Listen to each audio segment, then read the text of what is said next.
Hai, selamat datang di YouTube channel Gideon Simanjuntak Aman dan Sifanya. Apa kabar semuanya saudara? Mari sama-sama kita mau siapkan hati kita untuk diberkati oleh kebenaran firman Tuhan. Namun terlebih dahulu kita mau tundukkan kepala, kita menutup mata, dan bersama-sama kita mau bersatu dalam doa. Bapa yang baik, Bapa yang kami sembah di dalam nama Tuhan Yesus. Kami siapkan hati kami, sambut kebenaran firman Tuhan. Urapi hambamu, lidah bibir perkataannya diurapi dari surga, kata kalimat yang keluar, biar nama Tuhan saja dipermuliakan. Segala yang jahat, kami cabut, kami patahkan kuasanya. Allah Roh Kudus, Engkau disambut di tengah-tengah kami, berbicara atas setiap kami. Di dalam nama Tuhan Yesus. Amin. Hari ini kita akan belajar tema pada pagi hari ini adalah arti kehidupan. Ada banyak orang bingung tentang arti kehidupan. Mereka berpikir hidup itu hanya sekedar bangun pagi, pergi ke kantor, cari duit, cari makan, dan akhir bulan dapat gaji, bayar cicilan, dan begitu seterusnya. Atau juga orang berpikir kehidupan itu hanya sekedar berkompetisi. Semakin hari kompetisi dengan orang lain dan sebagainya. Ada juga orang berpikir kehidupan itu menyebalkan, sangat stres, sangat menegangkan sehingga mereka juga malas menjadi hidup. Hari ini kita akan belajar arti kehidupan dari sudut pandang kerajaan surga. Dasar kebenaran firman Tuhan, mari sama-sama kita buka Injil Lukas 16 ayatnya yang pertama. The whole perikopnya sampai dengan ayatnya yang ke-13. Tapi kita hanya baca beberapa ayat sehingga saudara nanti bisa baca di rumah nanti. Lukas 16 ayat yang pertama sampai dengan ayatnya yang ke-5. Dan Yesus berkata kepada murid-muridnya, ada seorang kaya yang mempunyai seorang bendahara. Kepadanya disampaikan tuduhan bahwa bendahara itu menghamburkan miliknya. Lalu ia memanggil bendahara itu dan berkata kepadanya, apakah yang kudengar tentang engkau? Berilah pertanggungjawaban atas urusanmu, sebab engkau tidak boleh lagi bekerja sebagai bendahara. Kata bendahara itu dalam hatinya, apakah yang harus kau perbuat? Tuanku memecat aku dari jabatanku sebagai bendahara. Mencangkul aku tidak dapat, mengemis aku malu. Aku tahu apa yang akan aku perbuat, supaya apabila aku dipecat dari jabatanku sebagai bendahara, ada orang yang menampung aku di rumah mereka. Lalu ia memanggil seorang demi seorang yang berhutang kepadanya. Katanya kepada yang pertama, berapa hutangmu kepada tuanku? Jawab orang itu, 100 tempayan minyak. Lalu katanya kepada orang itu, inilah surat hutangmu, duduklah dan buatlah surat hutang lain sekarang juga 50 tempayan. Kemudian dia berkata kepada yang kedua, berapakah hutangmu? Jawab orang itu, 100 pikul gandum. Katanya kepada orang itu, inilah surat hutangmu, buatlah surat hutang lain 80 pikul. Lalu Tuhan itu memuji bendahara yang tidak jujur itu, karena ia telah bertindak dengan cerdik, sebab anak-anak dunia lebih cerdik terhadap sesamanya daripada anak-anak terang. Ayat yang ke-9, dan aku berkata kepadamu, ikatlah persahabatan dengan mempergunakan mamon yang tidak jujur, supaya jika mamon itu dapat menolong lagi, kamu diterima di dalam kemah abadi. Barang siapa setia dalam perkara-perkara kecil, ia setia juga dalam perkara-perkara besar. Barang siapa tidak benar dalam perkara-perkara kecil, ia tidak benar juga dalam perkara-perkara besar. Jadi, jikalau kamu tidak setia dalam hal mamon yang tidak jujur, siapakah yang akan mempercayakan kepadamu harta yang sesungguhnya? Jikalau kamu tidak setia pada harta orang lain, siapakah yang akan menyerahkan hartamu sendiri kepadamu? Seorang hamba tidak dapat mengabdi kepada dua tuan. Karena jika demikian akan membenci yang seorang dan mengasihi yang lain. Atau yang akan setia kepada yang seorang, tidak mengindahkan yang lain. Kamu tidak dapat mengabdi kepada Allah dan kepada Mammon. Jadi kita baca semua saudara, karena ayatnya semuanya penting. Injil Lukas ditulis oleh seorang tabib atau mantri namanya Lukas. Banyak orang Kristen kecelek, mereka pikir Lukas itu one of dari apostol Yesus atau murid-murid Yesus. Lukas bukan termasuk dari 12 rasul Yesus. Lukas adalah seorang tabib, seorang mantri, dan Lukas adalah seorang hamba Tuhan yang mencatat dengan detail kisah mengenai Yesus. Injil Lukas disebut sebagai Injil sinoptik atau Injil yang disebut memiliki persamaan dengan Injil lain yaitu Matius, Markus dan sebagainya. Dalam ayat 1 dikatakan ada seorang kaya. Yesus menyampaikan sebuah perumpamaan. Orang kaya tersebut adalah gambaran tentang Bapa di surga. Dan bendahara yang dimaksud adalah gambaran kita, manusia. Allah meletakkan dirinya sebagai si orang kaya yang mempercayakan hartanya kepada bendahara tersebut. Semenjak awal penciptaan, saudara, Allah tidak pernah memberikan kita mandat untuk menjadi pemilik. Mandat kita selalu pengelola. Bendahara punya tugas untuk mengelola. Dia mengelola harta yang bukan miliknya. Ketika Adam dan Hawa di Taman Eden, Allah tidak memberikan Taman Eden kepada Adam dan Hawa. Taman Eden tetap milik Allah, tetapi Adam dan Hawa diberi kuasa untuk mengelola Taman Eden. Manusia tidak pernah menjadi pemilik. Harta, jabatan milik saudara dan saya memang saudara punya. Tapi itu adalah dipercayakan kepada saudara. Kalau istilah orang di dunia bilangnya titipan. Hartamu titipan, jabatanmu titipan, bahkan anak saudara sekalipun dia lahir dari kandungan istri saudara, kandungan dari saudara, dia juga adalah sebuah titipan. Manusia hanya dipercayakan untuk mengelola. Apa yang Tuhan percayakan kepada kita? Paling minimal adalah hidup. Tuhan mempercayakan hidup kepada kita. Tuhan mempercayakan kekayaan, Tuhan mempercayakan kepandaian, dan masih banyak lagi. Kelola dengan baik apa yang Tuhan percayakan. Karena ketika kita mengolah dengan baik, maka Tuhan akan mempercayakan lebih lagi. Apa arti kehidupan? Yang pertama, di ayat yang ke-13 dikatakan seorang hamba tidak dapat mengabdi kepada dua tuan. Karena jika demikian akan membenci yang lain dan mengasihi yang lain. Dikatakan kamu tidak dapat mengabdi kepada Allah dan kepada Mammon. Arti kehidupan yang pertama, catat dalam catatan saudara, bahwa hidup ini di dunia suatu hari akan berakhir.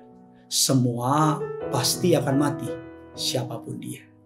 Suatu hari orang kaya itu bertemu dengan bendaharanya dan berkata kepadanya bahwa kamu tidak dapat mengabdi kepada dua tuan. Saudara dan saya tidak bisa mencintai Yesus, tapi di saat yang bersamaan saudara mencintai dunia. Saudara tidak bisa menjalin hubungan. Alkitab katakan Yesus sebagai mempelai pria, kita mempelai wanita. Kita tidak bisa menjalin hubungan rumah tangga suami istri. Tapi di saat yang bersamaan kita punya wanita, pria lain di luar wanita atau pria yang sah di hadapan Allah.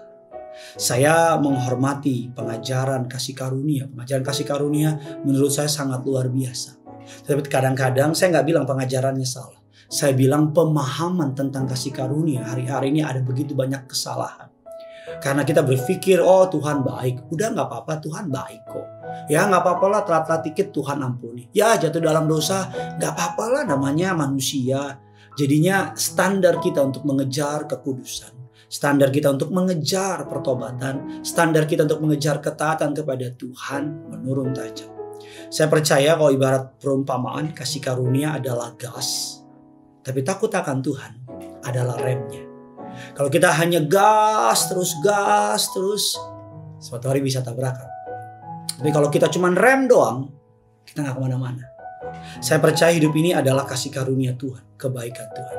Tapi jangan lupakan bahwa kita juga perlu takut akan Tuhan.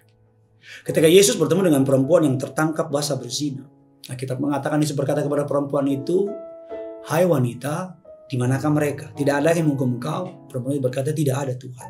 Lalu apa kata Yesus? Aku pun juga tidak.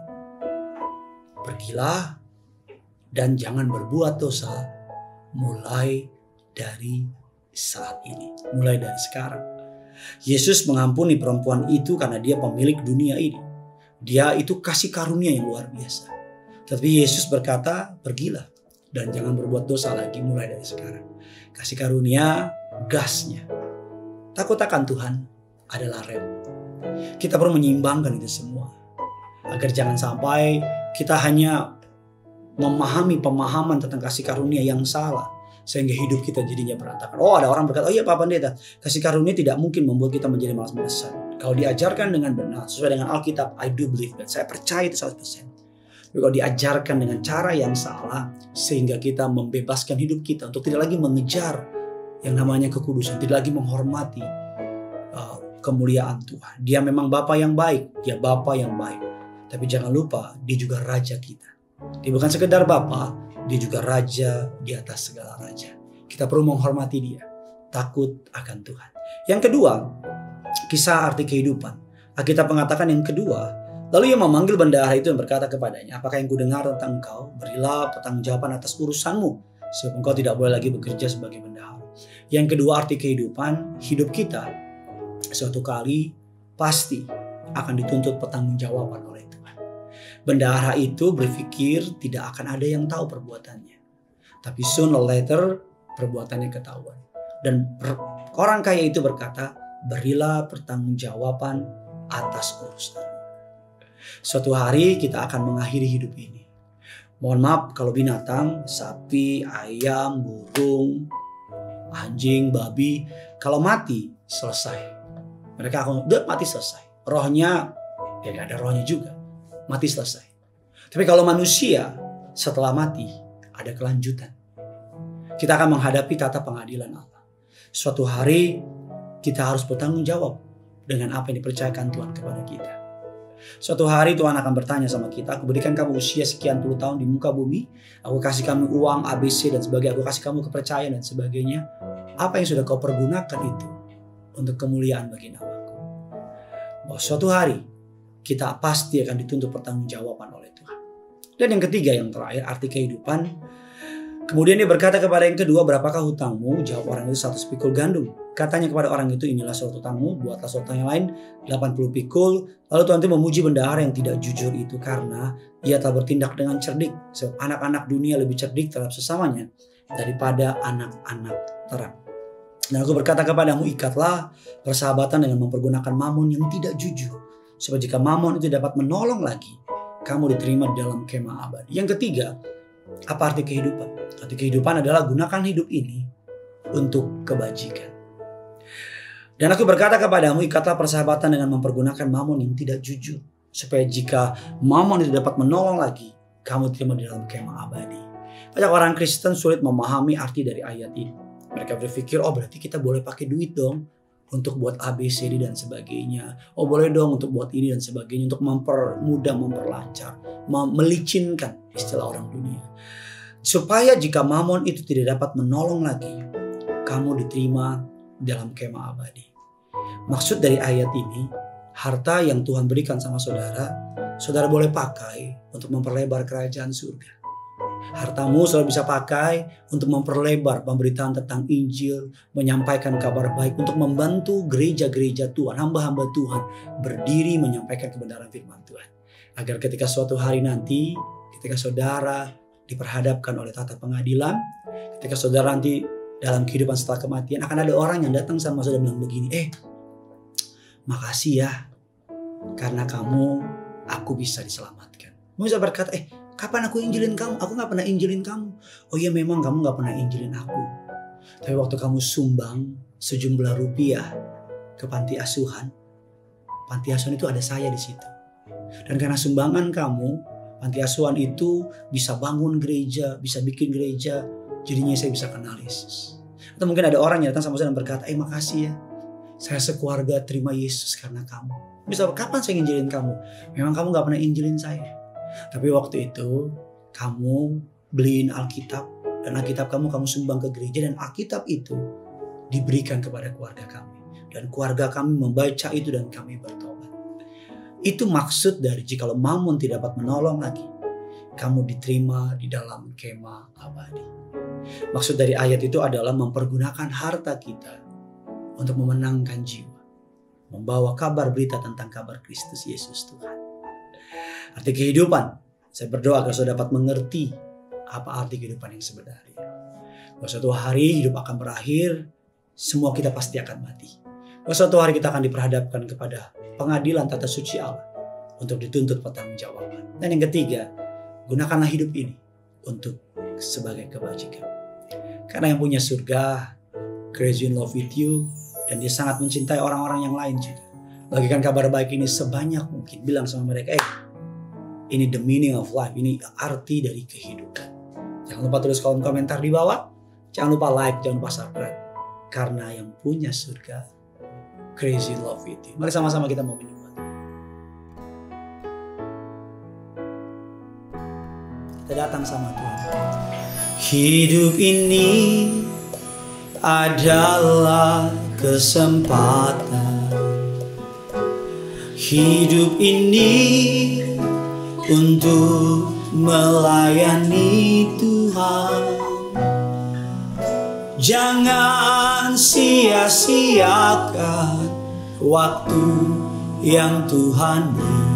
Hidup ini harus jadi berkat. Hidup ini adalah kesempatan. Hidup ini adalah kesempatan. Hidup ini untuk melayani Tuhan. Jangan sia-siakan waktu yang Tuhan beri. Hidup ini jadi mari sama-sama datang sama Tuhan. Oh Tuhan, pakailah hidupku selagi aku masih kuat. Bila saatnya nanti ku tak berdaya lagi, hidup ini sudah jadi oh Tuhan, pakailah hidupku. Oh Tuhan, pakailah hidupku selagi aku masih kuat. Bila saatnya nanti ku tak berdaya lagi, hidup ini sudah jadi. Oh Tuhan, pakailah hidup. Oh Tuhan, pakailah hidupku selagi aku masih kuat. Bila saatnya nanti ku tak berdaya lagi, hidup ini sudah jadi. Mari bawa hati, angkat tanganmu, bawa iman.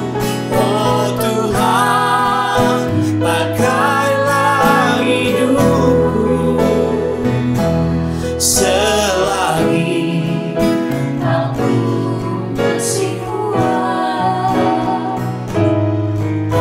Bila saatnya nanti ku tak berdaya lagi, hidup ini sudah jadi berkat. Bila saatnya nanti, bila saatnya nanti ku tak berdaya lagi, hidup ini sudah jadi.